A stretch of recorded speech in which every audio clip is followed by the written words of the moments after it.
Today I got a super sick interview planned for you with a friend and colleague.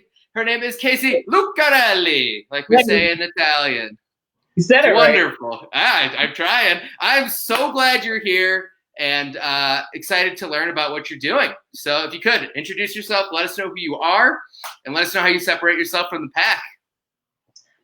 All right. Well, my name is Casey, obviously, Casey Lucarelli, which you did a really good job of pronouncing my last name. You'd be surprised at what I get. But I'm a psychotherapist here in Colorado. So currently doing telehealth and, the virtual therapy due to the whole COVID thing.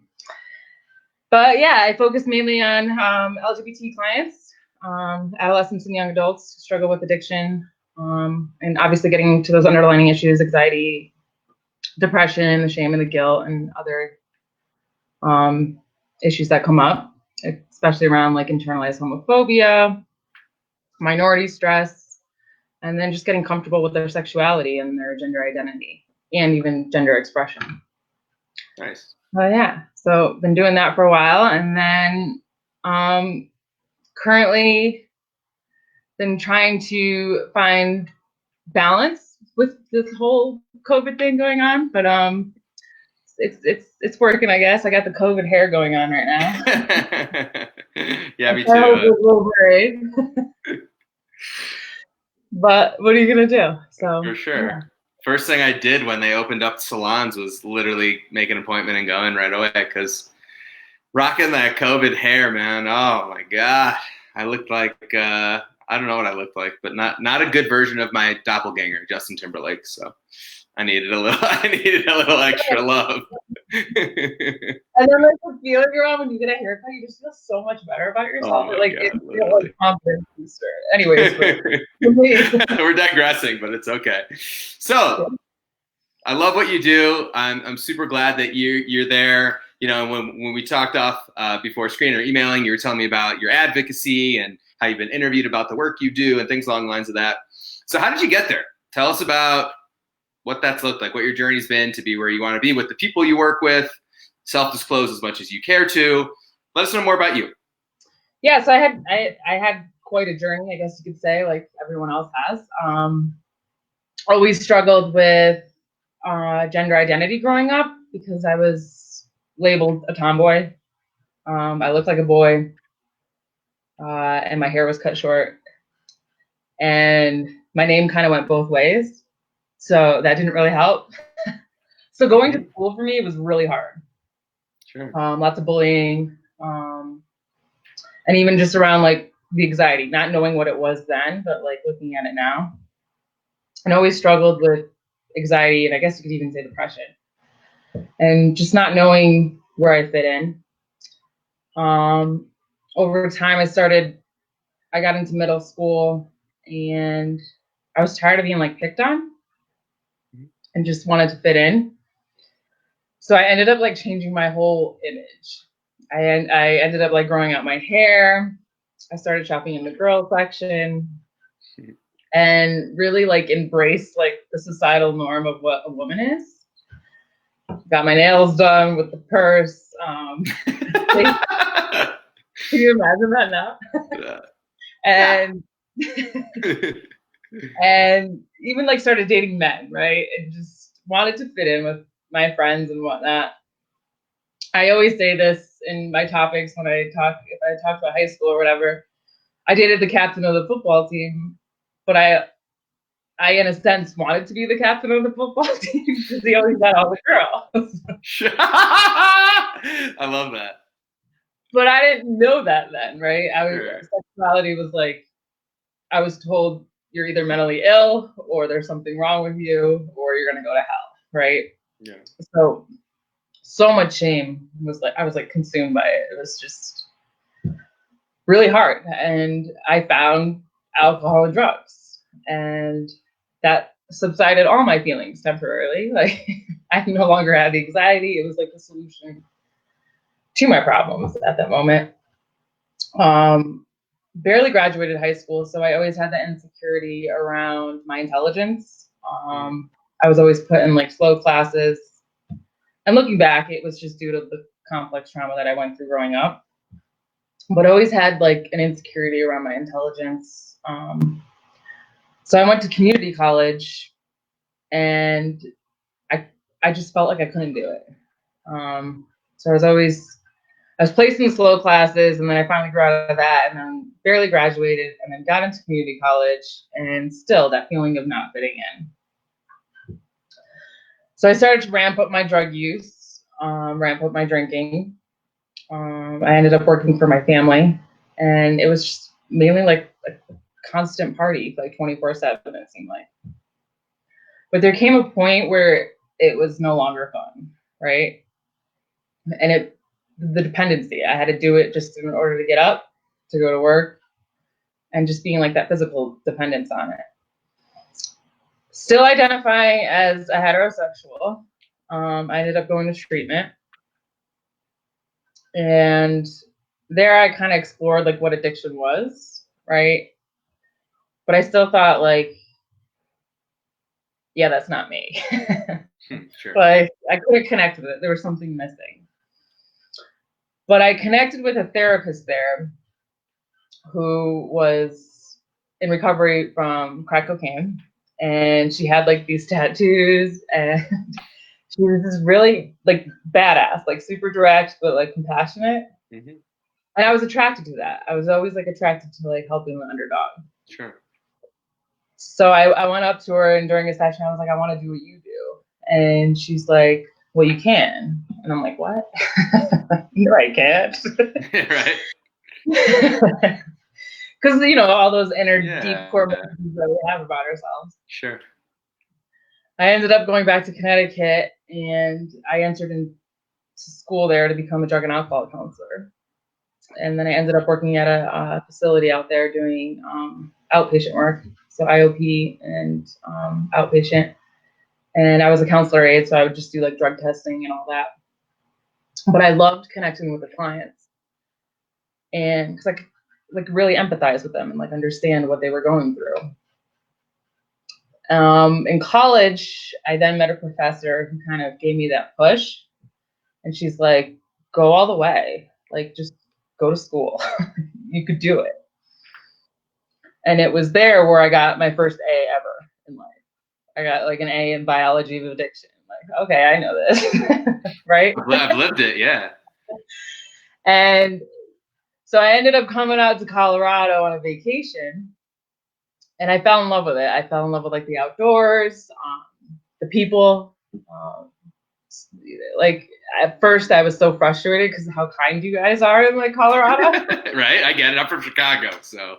Yeah. So I remember like going to the gas station and pumping gas, or like you go inside, and the gas attendant was even like saying like, "Hi, how are you?" And I'm like, "Who are you? Who the fuck are you? What are you?" But I missed that piece of like that connecting piece. And I felt like I could really connect, and even with the diversity too. I'm from Connecticut. It's conservative. I mean, when I go back home, I stick out like a sore thumb. It's like a thumb. Yeah. So I went up to Colorado, went to school, and then got into recovery. I ended up drinking in my undergrad, and I was like, I can't do this anymore if I want to do what I want to do. And I had a really good friend at the time who I ended up falling in love with, and that's kind of how I found out my sexuality and sobriety. But one thing that was attracted me to her was she was in the program, she was sober. Mm-hmm. So I was like, okay, I could do this. Ended up going to the rooms to get help. And then obviously I did a lot of work around my trauma and just connecting with a therapist. And I think that was like the most important thing to me, was that connection with the therapist, because I always tell my clients, like, if this isn't working, like you got to find someone that you connect with, right? It's all about the connection piece. So really connected with her, did a lot of work around like process addictions, love addiction, and codependency, and then just like body image, which is a huge thing in our community. And then, yeah, opened up a private practice, and then got an email asking me if I wanted to go to Thailand. worked at an LGBT center out there, and worked with clients from all over the world that identify in our community. And then with like my story, I always think there's power in just being vulnerable and sharing your story, right? Because we all have a story. And opened up to magazines and other radio interviews and just kind of just sharing that message. And it's just interesting though, because like those feelings still come up, right? Am I good enough? Or like, am I gay enough? Yeah.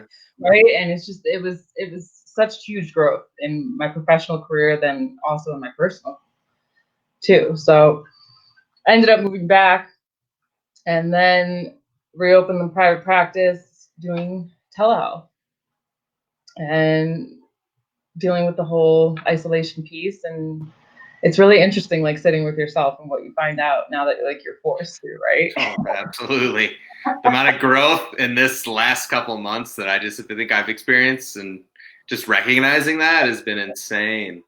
Yeah, because we're constant like go, go, go. And then like it's like break, cut off, Yeah. stop. And then, but really just working on the self-compassion piece and just being compassionate and knowing that we're all going through this together. I think it's just, there's a little bit of comfort in there, I think. Definitely. The monsters have come out of the closet, and it's been nice. And this is just my experience, but I've actually been really thankful that they have, and kind of leaned into them and been able to connect more deeply with myself and a lot of other people that I've become close with, which I was not expecting at all, during all this. So yeah, and like those lost relationships that kind of like trickle through the cracks and then just reconnecting. I think it's amazing. Even though it's virtual and I'm still missing like that physical piece, but like you said, you learn a lot about yourself and just ways to like, I don't know, there's growth in that. So definitely, of course, there's growth and there's growth in lots of things if we have that perspective of trying to look at it that way, right?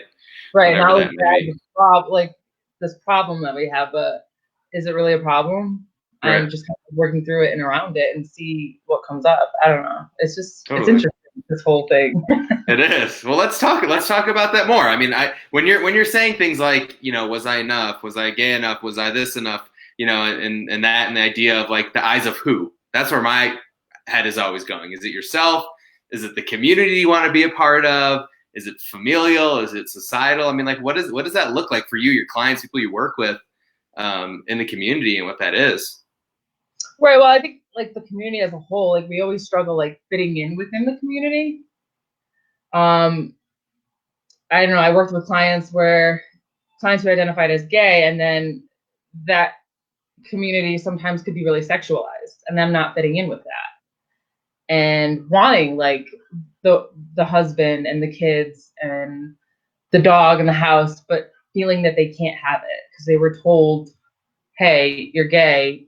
That's illegal, or it's not acceptable." Mm-hmm.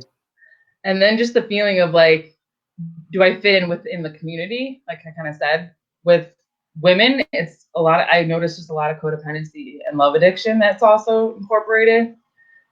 Just because I think we're more emotional, right? We have that emotional connection, and that whole joke of getting a U-Haul on the first date and then moving in is usually like what I've noticed is it usually plays out, and we usually do that, and I'm guilty of it, right? Sure, yeah.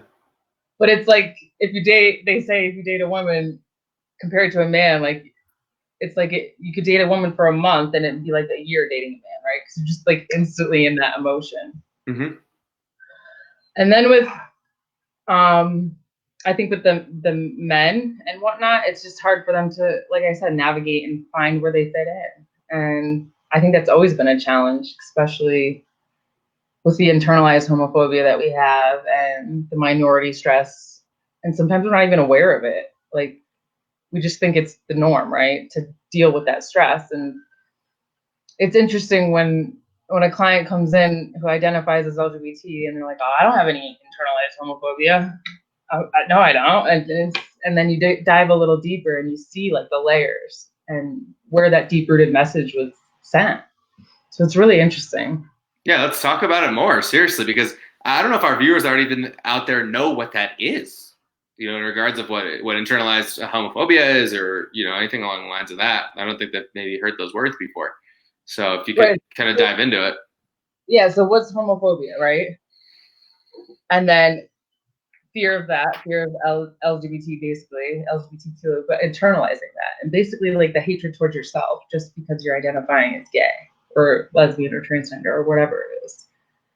So not even being aware of it, right? And this like kind of coping with it and skating by, but underneath all those layers of like shame, it really, it takes time to really identify and find out where they like, fit in and how they cope with the feelings that come up and as being gay and as identifying as that.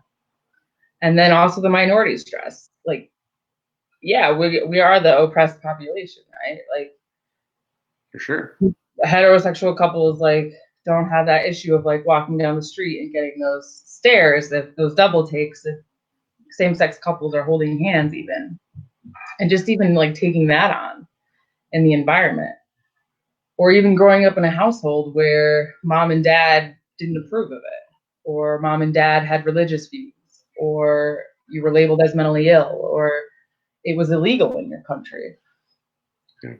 And the stress around that. And then getting shamed throughout childhood if I was to express.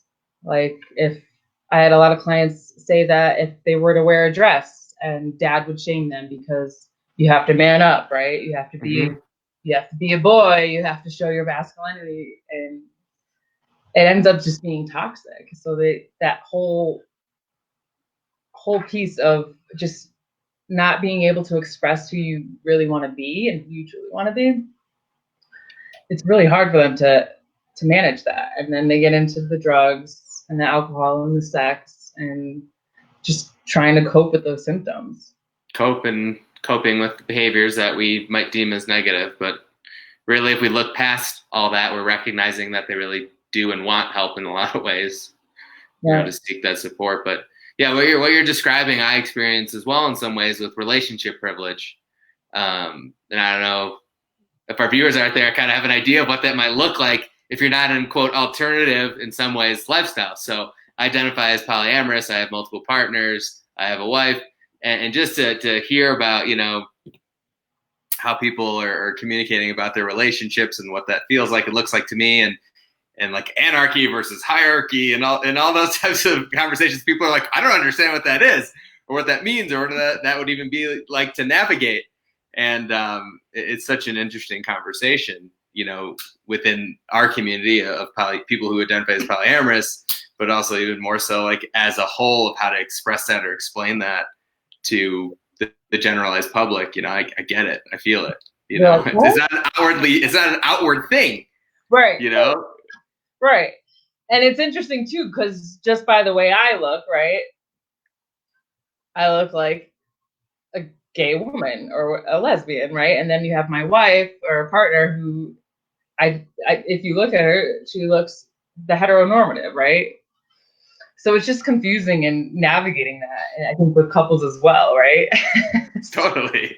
I mean, people look at me and they see me on my website. That happens to be with Lauren, my wife, and they're like, oh, you know, that guy could, like the stereotypical guy meets girl, get married, yada yada yada. And then they look a little deeper, and then it's like, yeah, open relationship coaching, you know, totally open on all forums of social media that we live this lifestyle, and people are like, oh, now some things are explained, and then you get that, you know, that pushback from friends who might not understand that. They're like, I don't really want to talk to you about that, and it's like, okay, right. Great, thank you. You're a friend? No, you're not. It's interesting, and I always say like just like why it shouldn't matter, right? But it does. But at the end of the day, like it shouldn't. And I think just by expressing who you are, and like I think it's amazing that just being open with it and honest and having those uncomfortable conversations with friends and family. And they might not ever like understand it, and that's okay, right? I mean, you know, right? Yeah, it's definitely, I know, but it's really hard to navigate, and I could imagine, you know, with yourself, people that you work with, my clients, myself, you know, when's enough, you know, or you know, because sometimes I don't feel like I'm enough in a lot of the situations, you know, when I'm talking to my parents, and they're like, oh, when are you gonna have kids and this, and I'm like, I don't want that. Right. I have multiple partners that I care and love for, and they have kids, and I can be a parental figure in that right if I want to be. That's enough for me. Right. So why can't that be enough for you? Oh, well, I'm like, okay, we're not monogamous creatures. One, not real. That was something that we were taught. But anyways, but yes, I can understand and empathize, in terms of LGBTQ community. It's like those same types of conversations or those same types of thoughts and feelings that go into expressing, their differences, quote unquote, to the family, to the friends and what have you. Yeah. And just even the piece around kids, I think in general, like no one ever asked me if I'm going to have kids because I don't think they think it's possible. Is that fucked up? Like, come on. But you just notice things that are different within heteronormative relationships, right? Like, yes. When are you going to have kids? When are you going to get the house? This, and this. But I think with a same-sex couple, it's like, oh, they can't have kids, right? So it's like automatic. And there's just like a different piece too with when I recently got engaged. It was awkward going home because my mom's like, congrats, but I don't really approve of it in a way. Mm-hmm. So even that, it's just like the whole like piece of feeling left out again, right? And then when am I going to be enough? And am I enough for me? And that's, I think, at the end of the day, that's all that matters, which is hard to navigate, though. Well, yeah, I mean, there's so many factors, kind of in some ways, kind of pushing against what that feels like. And it's almost like I remember when I, first came out, to the family and friends as being open, non-monogamous, kinky, even, it's like felt like those like what that wall was kind of like almost making it even smaller for me in some ways of like how I can express myself, because now I felt like in a lot of ways, they saw me as that person now, or oh, you do that? Oh, I would never want to do anything like that. Oh, do I dare ask like what you did this weekend? I said to my mom, I was like, do you want me to lie or do you want me to tell you the truth? This is a constant funny conversation of like what that looks like. And I'm sure you've experienced maybe something like it. I don't know, but totally. It's just that awkwardness of, is your friend coming? I'm like, no. Right, yeah, for sure. Yeah, exactly. And then, or is your friend coming? God. It's hard as a society, and we're so attached to like labels. Like everything has to have a certain label, and then when we attach to that label, we're just placed in this category where people automatically think, right? Like, right. I'm totally. Like the lesbian who's the hopeless codependent, who's this love addict who has a problem with drinking and drugging, right? And that's the label that was attached. But there's so much more to me than just that piece, which is just interesting to navigate even with clients with identity. Like, who are you? Absolutely. Let's talk about that, because I struggle with that now, and I know a lot of people out there do. So, on a day-to-day basis, like, how are you allowing and giving people space to like process that? What's that look like? Well, I do a lot of work with like around values and what they value in life, right? And like kind of having that behavior align with their values. And then within identity, it's more of taking those pieces that you want and those other pieces that you want to shed, and then the pieces that you want to gain. And clients come in sometimes identifying as something and then completely changing afterwards. Like, I'm bisexual, and then leave thinking, okay, I'm gay. It was socially acceptable to identify as bisexual, right? Mm-hmm. Rather than identifying as solely as just gay. So just kind of just like shedding those layers and getting to the root and getting back to what actually brings them joy. Because I feel like we were robbed from that a lot of times. And everyone was, obviously, childhood trauma and whatnot, and then the minority stress and internalized homophobia. But what does it look like in your life, right? Like what do you want to be? Who is your ideal self as an adult? And I think identity is constantly like changing and evolving, like, right? Like always going to be different. There's always going to be something that because life is just like evolving and changing constantly. So I think it's just exploring that and being okay with not being okay, right? Like if I'm and trying to find things that you relate to in order to express yourself, right? Express yourself with gender expression, even. Like I had clients that wanted to cut their hair. I mean, it took me years to cut my hair because it was the last thing that I had to hold on to that would identify me as a woman, right? It was like the go-to, right? If she has long hair, she's automatically a woman. Now when I go through the airport, they hit the wrong button every damn time on that scanner. And it's that constant, like I literally have to say I am a woman when I'm That is so ridiculous. My gosh. But it's interesting culturally too, because in Thailand, they're so direct. Oh, for sure. I went and in my passport picture, I have really long hair, and they're like, "Oh, you lady then, and you male now." Well, yeah, in their culture, right? It's the opposite, men to women, and I remember that. That was incredible. That was that to me, the Thai culture and expression and just welcoming, trans people who are trans, so humbling, so rewarding for me, and so cool to be a part of that. I remember that vividly. Yeah, It was so cool. Yeah. Yeah. It was super accepting. It was interesting to see, like, going to the drag shows. We used to have drag shows at the treatment center and just see the clients like embrace their like expression and whatnot. It was amazing. Totally. So that was so cool. I love that.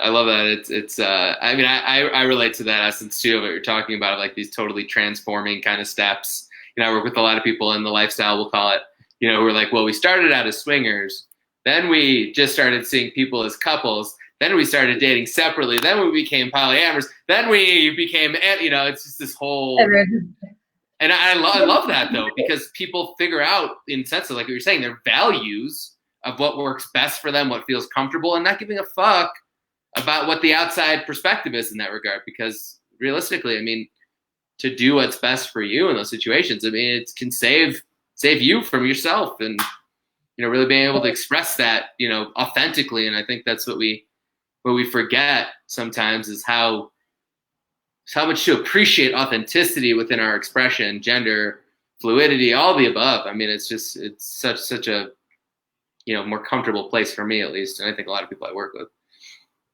Yeah, you get to see that growth, and it's just amazing to see it, like when they come in, and then just the process of it, and then even with my own growth of when I was little, right, and teachers would say, "Hey, you're a boy," or misgender me, and then to now when they're misgender me, it's more of like, no, correction, female, right? Mm-hmm. It doesn't scratch at that deep core wound anymore. It's not like they're ripping me open like they were. Yeah, but it's so incredible though to be in this position now where it's like I have the power to like say those things. Right. Because I feel like so many people that I've worked with have been like, no, I don't want to correct somebody about this. And I was like, well, you can correct somebody in a very assertive way without being an asshole, right. And just really trying to give them that, courage and energy to put towards that, without feeling like there's shame around, people pleasing or not allowing somebody to, get away with whatever they label you based on without even looking or understanding. Totally. And like you said, like finding your voice almost, like, and finding your voice within all aspects of life, within like professional, personal, and like just in the community in general. And I think that is like a huge problem.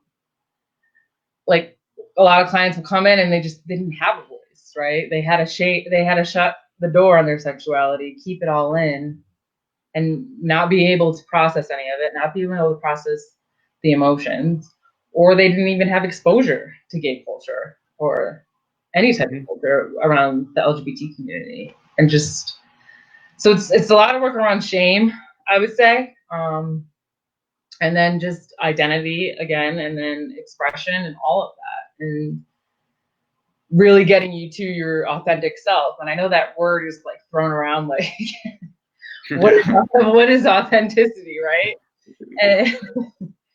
And I think just like empowering them to see like they have the ability to do it, and you have the ability to like create yourself rather than like reinventing, like you're almost like reinventing yourself and who you truly want to be. Yeah, I think that's a great place to end. You know, this idea of reinventing ourselves, and I think we've done it today. Yeah, you know, been open and vulnerable to the Facebook Live family and friends out there. I really appreciate your time and energy. I could sit and talk to you for hours. I know. I love your energy about it. Thank you. I want to be your friend. Let's do it. Very good. So as we wrap up, tell us where we can find you, how we can get a hold of you, website, any resources you want to share, and we'll tune out. Yeah, so go on to www.caseylucarelli.com. That's a good way to contact me through email. And then there's also support groups, obviously via telehealth. I could definitely put you in touch with those. And AA and we'll put the resources in the bottom. Yeah. And AA, sure. Yeah, there's a lot of Zoom meetings right now because everything's virtual. So it's, you know how it is. Oh, for sure. Yeah, but great. Keep on going. Yeah, awesome. And then do you want to give us a phone number we can contact you at, just in case? Yeah, it's 203-305-8816. Beautiful. Thank you. With that, Casey, appreciate you. Talk to you soon. Head Therapist is out. Peace. You're welcome.